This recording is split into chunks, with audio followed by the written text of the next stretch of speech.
Aujourd'hui, mon réfrigérateur est tombé dans l'obsolescence. C'est donc tout naturellement qu'après l'avoir débranché et sorti de la maison, je l'ai jeté dans le jardin de mes voisins qui vivent dans la misère. Comme toutes les autres fois, c'est sous les encouragements de leur mère que les enfants se sont attelés à le dépecer sans ménagement. En un temps record, le plus jeune échappe de peu à la mort lorsque le réfrigérateur se trouve basculé en arrière, la cadette s'ouvre la main, et pour couronner le tout, l'aîné respire à plein poumon le gaz du compresseur pendant que l'huile se répand dans le caniveau. Oh bien sûr, à la revente des pièces récupérables, le père en tirera sans doute quelques euros. Quant à moi, j'ai économisé les frais de recyclage, argent avec lequel je vais pouvoir renouveler mon téléphone portable. Accessoirement, je suis en paix avec ma conscience, puisque vous en conviendrez, je leur ai rendu service. Ce comportement vous indigne? C'est pourtant ce que nous faisons tous, et à une toute autre échelle. En ce moment même, ils sont plus de 5000, en Inde comme au Bangladesh, à œuvrer au démantèlement de nos navires obsolètes que nous sommes allés jeter sur leur plage. Ce sont là des voisins, certes plus lointains, mais pourtant bien nos voisins, à l'heure de la mondialisation. Lorsque nous, occidentaux nantis, sous-traitons à des pays du tiers-monde le démantèlement de nos poubelles flottantes, nous transférons à d'autres le poids de notre responsabilité, en sachant pertinemment que ces autres effectuent le travail qui nous incombe, au péril de leur santé. À court terme, ces pauvres gens sont exposés au risque quotidien d'accidents, puisqu'ils effectuent les travaux qui leur sont demandés sans les protections élémentaires. Casques, masques, vêtements de travail. Sans oublier par ailleurs les travaux effectués à des hauteurs pouvant atteindre 20 mètres sans le moindre garde-corps, et la manipulation d'éléments, plaques de tôle entre autres, qui peuvent aller jusqu'à peser plusieurs dizaines de tonnes à la seule force de leurs bras. À plus long terme, et comme si cela ne suffisait pas, les ouvriers sont également soumis à une insidieuse intoxication par l'amiante et l'inhalation de vapeurs toxiques d'hydrocarbures, voire de matières plastiques, mises accidentellement en fusion lors du découpage de la tôle.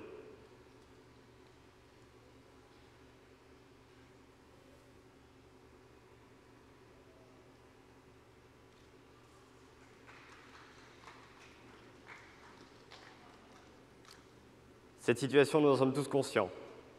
Et pourtant, nous continuons comme si de rien n'était.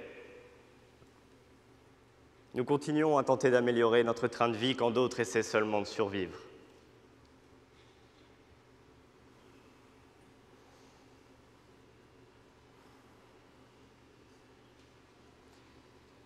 À ce bilan vient s'ajouter une condition physique désastreuse, avec l'arrivée, à mesure du défilement des morceaux de bateau, de problèmes articulaires qui auront pour la plupart pour conséquence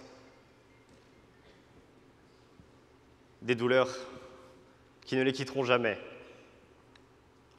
J'entends déjà les plus cyniques d'entre nous, ils ont du travail, ça n'est pas si mal. N'est-ce pas ce que dit la Déclaration universelle des droits de l'homme? Oui, mais elle dit aussi « Quiconque travaille a droit à une rémunération équitable et satisfaisante, lui assurant ainsi qu'à sa famille une existence conforme à la dignité humaine et complétée s'il y a lieu par tout autre moyen de protection sociale. » Est-ce le cas? Peut-on parler de dignité humaine lorsque les salaires sont dérisoires et la protection sociale inexistante? Lorsque c'est la misère héréditaire qui vous contraint à effectuer quotidiennement un travail de bagnard, à dépendre d'une entreprise sans scrupules, contre laquelle aucun recours n'est possible en l'absence totale d'un code du travail digne de ce nom et respectueux de la valeur de l'homme? En parallèle de ce désastre humanitaire, comment ne pas évoquer la catastrophe écologique engendrée par l'afflux massif d'épaves qui se succèdent sans cesse et viennent transformer en cimetières à ciel ouvert ces lieux paradisiaques qui en d'autres temps firent le bonheur des habitants vernaculaires de ces côtes de sable blanc? Il le fut, blanc. Avant que n'y soit déversé le fond d'hydrocarbures des cuves suintantes de nos pétroliers, avant que n'y soient enfouies des matières ô combien toxiques et sans valeur marchande, avant que les eaux de pluie chargées d'amiante ne ruissellent dans les sous-sols et viennent à leur tour polluer les nappes phréatiques de régions entières, transformant cette situation dramatique en désastre sanitaire. Comme je l'ai dit, cette situation, nous en sommes tous conscients. Bien sûr, pour nous, occidentaux, cette situation ne représente que des avantages. Nous n'exposons pas nos travailleurs aux dangers rencontrés lors de l'extraction de matières toxiques. Et surtout, oui, surtout, nous réalisons de substantielles économies, puisque le démantèlement d'un navire dans ces conditions coûte en moyenne 3 fois moins cher. La différence de coût, il suffirait que nous décidions tous de décaler d'1 semaine le renouvellement de notre téléphone portable pour la compenser. Combien de temps allons-nous continuer ? Nous sommes responsables de cette situation et il en va donc également de notre responsabilité d'y mettre un terme. Agissons dès maintenant. Gérer cela chez nous ? Non, ce serait sans doute là une fausse bonne solution. Nous risquerions, en privant trop brutalement ces pauvres gens de leur seul moyen de survie, d'accentuer encore la misère qui est la leur au quotidien. Non, notre devoir en tant que citoyens du monde, c'est par tous les moyens légaux à notre disposition de faire pression sur les gouvernements et les sociétés qui exploitent cette misère. Contraignons-les, à défaut de pouvoir les convaincre. Comment, me direz-vous ? Peut-être est-il temps pour nous d'accepter de payer ces services à leur juste valeur. Peut-être est-il temps pour nous d'accepter un surcoût pourvu que nous puissions offrir à ces travailleurs des conditions décentes. Sans doute, aucun d'entre nous n'a jamais eu le sentiment de remettre en cause le moindre article de la Déclaration universelle des droits de l'homme, dont nous, occidentaux, nous faisons les chantres, en nous posant en permanence en donneurs de leçons pour le reste du monde. Certes, nous avons aboli l'esclavage depuis bien longtemps maintenant.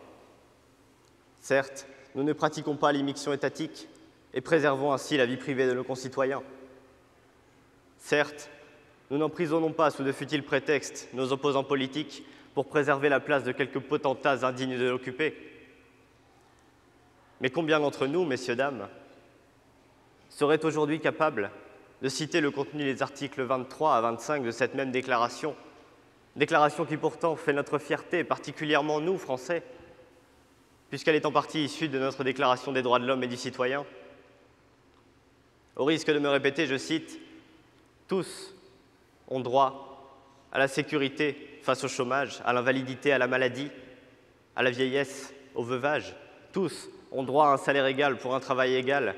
Tous ont droit à une limitation raisonnable du temps de travail. » Alors oui, nous, occidentaux, dans le seul but de préserver notre train de vie paisible, nous cautionnons par notre comportement une transgression manifeste des droits de l'être humain, et ce, dans plusieurs pays du tiers-monde. Mais il est encore temps de réagir. Si l'argent est maître du monde, alors n'est-il pas de notre devoir de faire en sorte qu'il contribue également à son bien-être ? Prenons nos responsabilités en contraignant les autorités locales à offrir à ces travailleurs des conditions décentes, quitte à ce qu'en retour, nous soyons, à notre tour, contraints de décaler de quelques jours le renouvellement de notre téléphone portable. Merci.